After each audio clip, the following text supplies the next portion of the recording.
I've been fishing Lake Merrow for 30 years. 3 weeks ago, the bass stopped biting, so I used raw meat as bait. What came up from the depths wasn't a fish. It was something with dozens of eyes, all watching me. By morning, it had marked my boat with claw marks and left half a bass on my seat. Now it knows where I live. If you want to know what's hunting me from the water, hit that like button, subscribe, and tell me in the comments where you're watching from. Because what I'm about to tell, you will make you never look at a lake the same way again. I've been fishing Lake Merrow for 30 years, and I thought I knew every secret these waters held. I was wrong. It started 3 weeks ago when the bass stopped biting. Not just for me, for everyone. The tournament regulars, the weekend warriors, even old Jimmy Kowalski, who could pull bass out of a mud puddle. Nothing. The lake had gone silent. That's when I made my first mistake. I was sitting in my aluminum boat at dawn, watching mist curl off the water like ghostly fingers. My tackle box sat, open, filled with lures I'd collected over decades. Crankbaits, spinnerbaits, plastic worms in every color imaginable. None of them had worked in days. The cooler beside me held my lunch, a pack of raw steaks I'd planned to grill later. I stared at them, then at my empty live well, then back at the meat. "Why the hell not?" I muttered. I cut a chunk of sirloin, threaded it onto a heavy-duty hook, and cast it into the deep water near the old submerged church. Yes, there's a church down there. The town of Merrow flooded this valley back in 1952 to make the reservoir. Sometimes, when the water's low and clear, you can see the steeple reaching up from the depths like a skeletal finger. The meat sank quickly, the weight carrying it down into the darkness. I let out line until I felt it hit bottom, about 60 feet. Then I waited. Nothing happened for 20 minutes. I was about to reel in when the line went taut. Not a nibble, not a gentle tug. The line simply became rigid, like I'd hooked a submerged log. Then it started moving. Slowly at first, then with increasing speed, pulling my boat across the lake's surface. I'd caught big fish before, northern pike, muskies, even a massive catfish once, but this felt different. The power behind it was immense, methodical. Whatever had taken my bait wasn't thrashing or fighting. It was simply swimming, dragging me along like I weighed nothing. My drag screamed as line peeled off the reel. I tightened it, trying to slow whatever beast I'd hooked, but it made no difference. The creature below maintained its steady pace, pulling me toward the center of the lake. That's when I noticed the water. It was churning 20 feet ahead of my boat, but not breaking the surface. Something massive was moving just beneath, creating a wake that spread out in a perfect V, but there was no dorsal fin, no glimpse of scales or flesh. Just dark water, roiling and disturbed. Then the pulling stopped. My line went slack so suddenly I nearly fell. Backward. I reeled in frantically, expecting to find an empty hook, but the weight was still there, heavy, unmoving. I pulled harder, cranking the reel with both hands. Whatever it was began rising from the depths, slowly, deliberately, 30 feet down, 20, 10. My heart hammered against my ribs. I'd leaned over the side of the boat, staring into the murky water, trying to catch a glimpse of what I'd caught. That's when I saw the eye. It was the size of a dinner plate, pale and milky, with a pupil that looked almost human. It stared up at me from the darkness, unblinking, and I swear to God it was examining me with an intelligence that made my blood run cold. Then the line snapped. Not cut, snapped. Like it had been bitten through by something with jaws strong enough to shear through 60-pound test line like thread. I stumbled backward, nearly capsizing my boat, and watched as the eye sank back into the depths, never breaking contact with mine until the darkness swallowed it. Whole. I sat there for 10 minutes, shaking, before I could even think about starting my outboard motor. That night I couldn't sleep. Every time I closed my eyes, I saw that massive, knowing eye staring up at me. I tried to rationalize it. Maybe it was a giant catfish. They could grow to enormous sizes in deep reservoirs. Or a sturgeon that had somehow made its way into the lake years ago. But catfish don't have eyes like that. And sturgeon don't track you with that kind of predatory intelligence. I did what any modern person would do. I went online. I searched for giant fish Lake Merrow, mysterious creatures, unexplained fishing encounters. Most of it was nonsense, but one old forum post caught my attention. It was from 2003, written by a user named Fisherman Pete 47. Caught something in Merrow that wasn't a fish, used chicken liver for bait. Whatever took it was huge. Only saw its mouth when it broke the surface. Rows of teeth, too many to count. Line broke before eye. And could get a picture. Nobody believes me. There were dozens of replies calling him a liar, saying he'd made it up for attention. The post ended with Fisherman Pete 47 saying he'd never fish Merrow again. I kept searching and found 3 more similar accounts over the years. Different anglers, different baits, but the same basic story. Something enormous in the lake, something that shouldn't exist, something that broke their lines and left them terrified. The most recent post was from 8 months ago. The user had written only one sentence. It followed my boat to shore. I should have stopped fishing Lake Merrow. I should have listened to the warnings buried in those old internet posts, but I didn't. Because the next morning, I found something on my boat. I kept my boat tied to a small private dock behind my cabin. It's secluded, just a narrow dirt road leading through pine trees to the water's edge. Nobody else comes back here. When I walked down to the dock that morning with my coffee, I saw the scratches. 4 deep gouges ran across the port side of my aluminum boat, starting at the waterline and extending up nearly 3 feet. The metal was peeled back like paper, curled outward from whatever had clawed its way along the hull. I set my coffee down with shaking hands and knelt beside the boat, running my fingers along the gouges. They were fresh. The exposed aluminum hadn't oxidized yet. This had happened during the night. But that wasn't the worst part. Inside the boat, lying, on the bench seat, was a fish, a largemouth bass, maybe 4 pounds, perfectly intact except for one detail. It had been bitten in half. The front portion lay there, mouth frozen open, while the back half was simply gone, severed so cleanly it looked like it had been cut with a saw. I'd been fishing long enough to know what predation looked like. Pike attacked with slashing bites. Muskies tore and thrashed. Catfish swallowed prey whole. This was different. This was surgical. I picked up the half fish with trembling fingers. The flesh along the severed edge was smooth, compressed, as if it had been closed in a massive vise lined with teeth. And there was something else. A smell. Not the normal fishy odor, but something chemical, almost acidic, that made my eyes water. Something had left this here as a message. I should have called the police, or a game warden, or someone. Instead, I found myself loading my gear into the boat, preparing to go back out on the lake. I know how that sounds. Believe me, I asked myself the same question. What the hell was I thinking? But here's the thing about fishing, about any obsession, really. Once it gets its hooks in you, logic doesn't matter. I needed to know what was down there. I needed to understand what I'd seen. Besides, it was just a fish, right? An unknown species, maybe, or a mutated pike. Something rare and undiscovered, but still just a fish.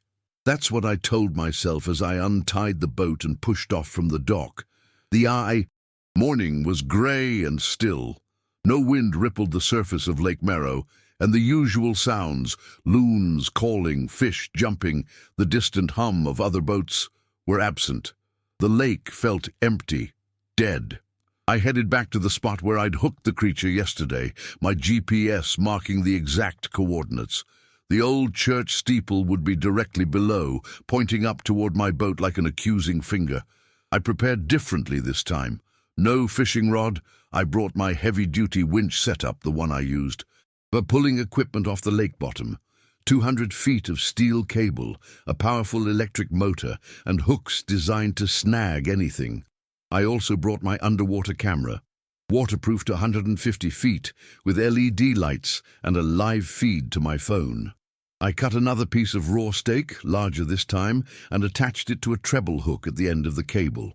The underwater camera went down first, attached to a separate line 10 feet from the bait. Both descended into the murky water, the camera's feed showing on my phone screen. For the first 30 feet, there was nothing but greenish water and occasional glimpses of suspended sediment. Then the thermocline, a sharp temperature boundary where the water turned darker, colder. At 50 feet, the old church steeple came into view on my screen. It emerged from the gloom like a ghost, stone walls covered in algae and zebra mussels. The cross at its peak bent sideways from decades of slow pressure. The structure was surprisingly intact, though. The roof had collapsed long ago. I lowered the bait toward the church, watching the camera feed intently. Small fish, bluegill and perch, darted in and out of the frame, but nothing large appeared. Then I saw the base. Dozens of them, maybe hundreds, clustered around the base of the church like supplicants at an altar. They weren't swimming normally, they were stationary, hovering in place, all facing the same direction, all facing deeper into the church's dark interior. I'd never seen base behave like this. They were schooling fish to some extent, but this was different. This looked like, what? Fear? Worship? My bait drifted past them. None reacted. Their eyes tracked it as it sank, but not one moved to strike. They were normally aggressive feeders, yet they completely ignored the easy meal floating past their faces. The steak chunk reached the church entrance, a gaping doorway where wooden doors had rotted away decades ago. The camera showed nothing beyond, just darkness that the LED lights couldn't penetrate. Then something moved inside. I couldn't see what it was, but I could see its effect. The water itself seemed to ripple and flex, like reality was bending around an invisible mass. The base scattered, disappearing into the murky water in all directions, their school breaking apart in seconds. The bait vanished. One moment it was there, drifting at the church entrance. The next, it was simply gone. No strike, no visible movement, just there, then not there, like a magic trick. The cable jerked downward so hard it nearly pulled the winch off its mounting. I grabbed the control, trying to lock it, but whatever had taken the bait was pulling with impossible force. The electric motor strained, smoking as it fought against the weight. On my phone screen, the camera swung wildly, showing disorienting flashes of stone, water, darkness. Then it stabilized, pointing back toward the church entrance. What emerged made my bladder nearly let go. It wasn't one creature. It was parts of many fused together into something that shouldn't exist. The camera caught it in fragmented glimpses as it moved, too large to fit entirely in frame at once. I saw what looked like a base's body, but scaled up to impossible proportions, easily 20 feet long. But growing from it, like tumors or parasitic twins, were other fish. Pike heads with their distinctive elongated snouts and needle teeth, catfish whiskers thick as my arm, the bulging eyes of bluegill, the serrated spines of perch, all of them moving independently, all of them alive. The massive central mouth opened, and I saw rows upon rows of teeth, not uniform like a shark's, but a chaotic mixture of different species dentition arranged in spiral patterns that hurt to look at. Base teeth, pike fangs, catfish rasps, all rotating slowly like some biological garbage disposal. The cable attached to my bait led directly into that mouth. I hit the winch reverse, trying to reel in the camera, desperately wanting to cut the cable and escape, but I couldn't look away from the screen. The thing, I couldn't think of it as a fish anymore, moved with a fluid, undulating motion that seemed to phase between swimming and crawling. Multiple fins, some matching, some mismatched, propelled it forward. An eye the size of a car tire rotated toward the camera, and I recognized it as the same one that had studied me yesterday. But this time, it wasn't alone. As the creature emerged fully from the church, I saw that eyes covered. Its body like cancerous growths, Bass eyes, pike eyes, catfish eyes, dozens of them, all tracking in different directions, all aware. Then I noticed the bass. They were returning. The scattered school was reassembling, swimming back toward the creature, despite obvious terror in their movements. They clustered around it, pressed against its flanks, and as I watched in horror, I understood. This thing was made of them. I watched as a bass swam too close to one of the creature's many appendages, pike-like jaw growing from its midsection. The jaw snapped out, crushing the base in an instant, and then something happened that made my scientific mind rebel. The fish didn't die. Instead, its body began to deform, stretching and merging into the larger creature's flesh. Within seconds, I could see its outline beneath the thing's skin, still writhing, still aware, now just another component in this impossible amalgamation. The creature was absorbing them, taking them into itself, growing. My phone rang.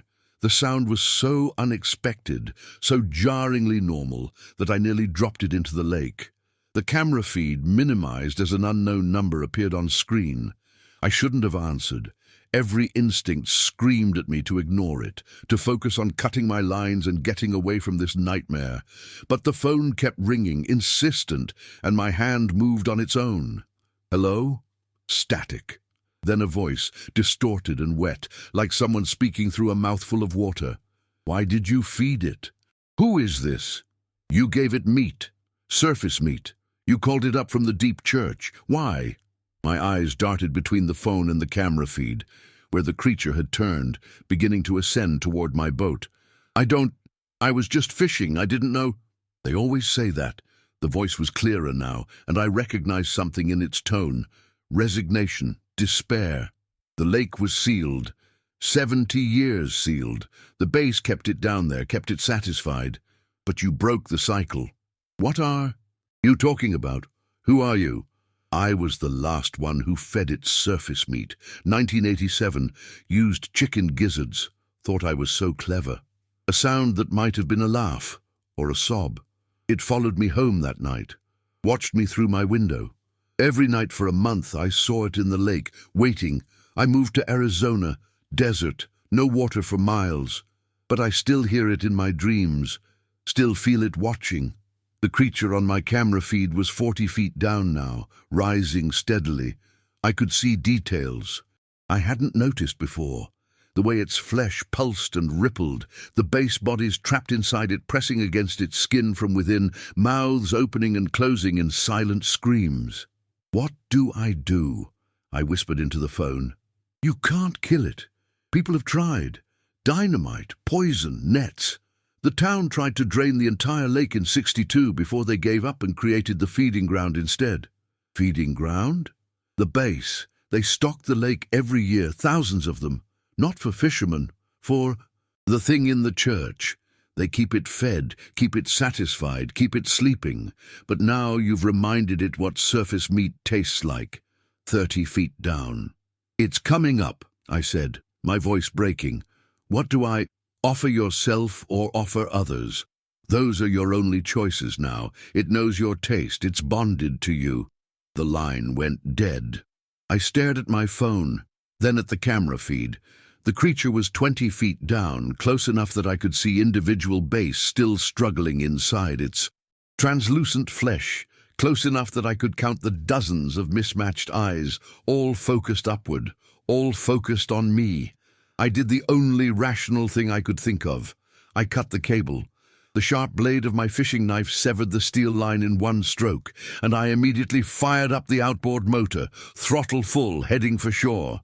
Behind me, I could hear something massive break the surface, a sound like a waterfall in reverse, tons of water displaced upward. I didn't look back. I kept my eyes on the distant shoreline, on my dock, on safety. The motor screamed at maximum RPM, pushing my aluminum boat faster than it had any right to go. I was 50 yards from shore when the boat lurched sideways. Something had struck the hull from below. Not a full attack, just a testing bump. The impact nearly threw me overboard. I gripped the motor's handle, correcting course, my other hand white-knuckled on the side rail. Another bump, Harder this time. The boat tilted dangerously, taking on.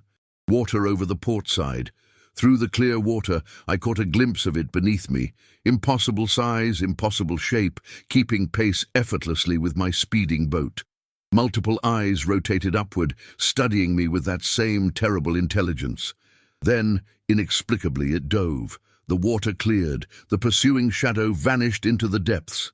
I was alone on the lake's surface, 30 yards from my dock, engine still roaring.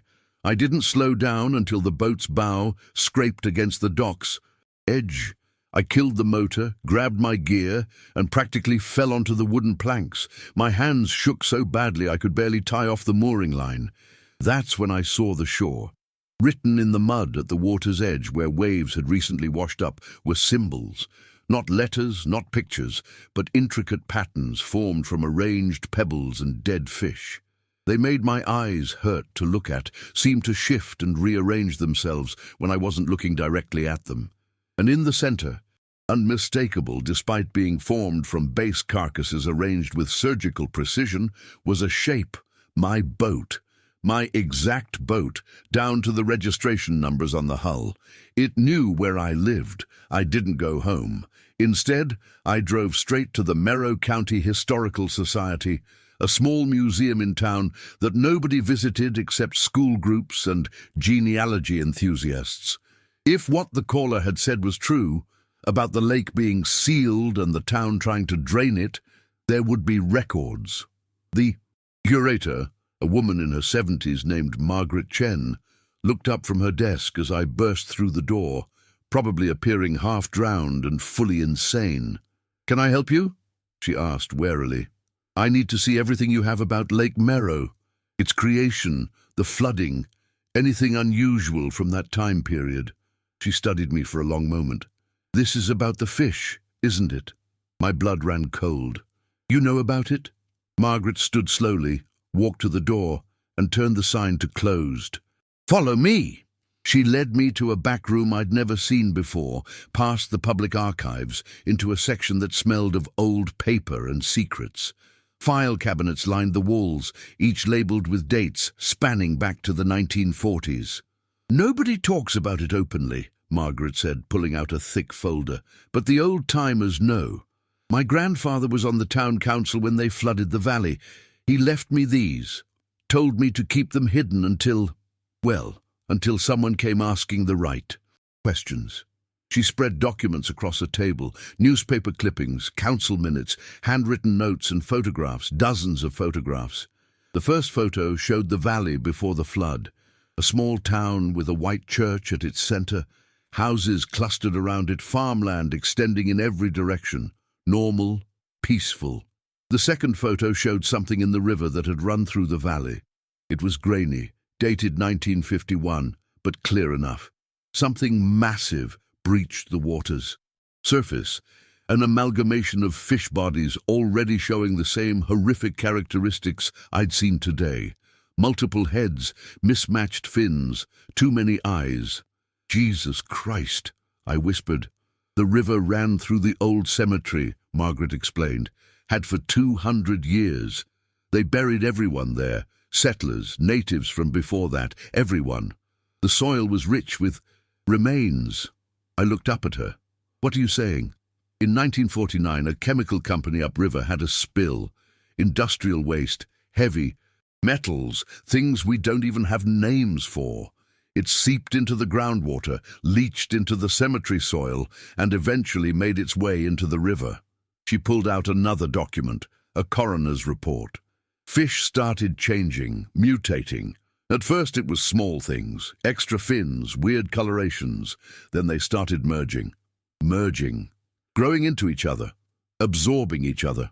By 1951, there were reports of fish masses in the river. Dozens of individuals fused together into single organisms. People stopped fishing. Livestock that drank from the river got sick, and then she trailed off, pulling out a final photograph. This one showed a group of men standing by the river with rifles. In the water behind them, barely visible in the murky background, was a shape. Even in the old photo, its wrongness was apparent. Too many angles, too many curves, a geometry that shouldn't exist in nature. They tried to kill it, shot it, poisoned it, even dynamited parts of the river. Nothing worked. The thing, they called it the confluence, just kept growing, absorbing every fish in the river system. So the town council made a decision. They flooded the valley, I said. They created a containment system. The old church was the deepest structure in the valley. They built the dam, let the water rise and trapped the confluence inside. The depth, the darkness, the isolation. They thought it would die without access to fresh prey. But it didn't. No, it adapted, went dormant. The base they stocked the lake with, that wasn't for sport fishing initially. That was feeding time. Enough fish to keep the confluence satisfied, keep it sleeping in the deep church, keep it from seeking other prey. I thought about the base school I'd seen, hovering around the church entrance like offerings at an altar. How long has this been going on? 73 years. Regular stockings, carefully monitored populations. It worked perfectly until, she looked at me, until someone used the wrong bait. Raw meat. Surface meat, mammal flesh. The confluence hasn't tasted that since the flood. The chemical contamination that created it came from processing plants upriver, rendering facilities that dumped animal waste into the water. That's what triggered its first transformation, and now you've reminded it. I slumped into a chair, the full weight of what I'd done crushing down on me. The phone call. Someone called me, said they used chicken gizzards in 1987, said it followed them home. Margaret's face went pale. Robert Kershaw. He moved away right after that, never came back. The stocking program was increased by 40% the following year. Took months for the confluence to settle down again. What happened to him? He sends a letter every year, same message. It still watches. She pulled open a drawer, showing me a stack of envelopes, all postmarked from different locations. Arizona, Nevada, Montana. He keeps moving, but it doesn't matter. Once you've fed it, surface meat, once it's bonded to your taste, it never forgets. I stood abruptly, the chair scraping across the floor. There has to be a way to stop it, to kill it. People have tried every method you can imagine, but here's what you need to understand. The confluence isn't just a mutated fish anymore. It's been absorbing base for 70 years, incorporating their nervous systems, their sensory organs, their instincts. It's a hive mind now, composed of thousands of individual fish, all networked together. You can't kill it because there's no single vital point to target. Then what do? Margaret looked at me with something like pity. You do what Robert Kershaw did. You run. Get as far from water as possible, desert, mountains, somewhere it can't reach, and you hope that eventually, with enough time and enough offerings, it forgets about you. I can't just leave. This is my home. I've lived here my entire life. Then you stay, and you accept what comes next. Because the confluence won't stop now. You've woken it up, reminded it of what it's missing. It will come for you, and when it does, you'll have two choices: feed it others or feed it yourself. I thought about the symbols on my shore, the pattern of dead fish forming my boat's image. It knows where I live. It's known since the first night. It's been watching, waiting, deciding what to do with you. She pulled out one final document, a faded journal entry. This was written by Pastor Coleman, the last priest at the old church before the flood. He'd studied the confluence, tried to understand it from a theological perspective. I read the cramped handwriting. The thing in the river is not evil in the conventional sense. It does not kill from malice. It consumes because consumption is its nature, as fundamental as breathing is to us. It learns, it grows, it perfects itself with each absorbed life. The real horror is not what it does, but what it represents. Evolution without ethics, adaptation without mercy, intelligence without conscience. It is nature's ultimate expression of survival, stripped of all human concepts of morality or restraint. And it is patient. God help us, it is so patient. I set the journal down with trembling hands. How do you know all this? Why are you telling me? Margaret's expression turned sad. Because my grandfather was on that council. He voted to flood the valley. He helped create this prison. And every year since, someone in my family has served as the keeper, maintaining the records, monitoring the stockings, watching for signs that the confluence is stirring. It's been quiet for decades. Until you. I didn't know. They never do. But ignorance doesn't change consequences. She began gathering the documents. You have perhaps 2 weeks before it makes its move. The pattern is always the same. First contact, then the marking, then the stalking. Right now, it's studying you, learning your habits, your routes, your patterns. When it's ready, it will come. Probably at night, probably when you're near water. What if I destroy my boat, stay away from the lake? It can move overland for short distances. The records show incidents where it crawled through drainage ditches, irrigation canals, even followed sewer lines. If there's water connecting your location to the lake, it can reach you. I thought about my cabin, the creek that ran behind it, feeding into the lake, the old cistern in the basement, the bathroom plumbing. I need to leave tonight. That would be wise, but remember, Robert Kershaw ran and it still watches him. Distance helps, but it doesn't solve. The confluence has a long memory, and we don't fully understand the extent of its sensory capabilities. She walked me to the door, unlocking it to let me out into the late afternoon sunlight. The normal world seemed impossibly bright and safe after the darkness of the archives. One more thing, Margaret said as I stepped outside. If you do decide to stay to fight, there is one option we haven't tried. What's that? Feed it what it really wants. You mean the records suggest it's seeking something specific? The chemical contamination that created it came from a rendering plant that processed a particular type of product. If we could replicate that original catalyst, give it what it's actually craving, there's a chance it might enter a deeper dormancy, maybe even begin breaking down. What kind of product? Margaret's face was grim. Human remains. The rendering plant was processing medical waste from a hospital that closed in 1947, bodies from the morgue, surgical waste, amputated limbs. That's what transformed the confluence from a simple mutation into what it is now. My stomach turned. You're saying I should feed it human flesh? I'm saying there might be a reason it's fixated on you specifically, beyond just the surface meat. There might be something it senses in you, something in your biology or chemistry that resonates with its origin. She handed me a business card. This is a researcher at the university, Dr. Sarah Vance. She's been studying the chemical composition of the original contamination. If anyone can help you understand what the confluence really is, it's her. I took the card, mind reeling. And if I don't want to help, if I just want to survive, then run far and run fast, and pray it doesn't follow. But I knew it would follow. I'd seen the intelligence in those dozens of eyes. I'd felt the weight of its attention. This thing, this confluence, had marked me as surely as I'd marked my boat's registration. The question wasn't whether it would come for me. The question was what I would do when it arrived.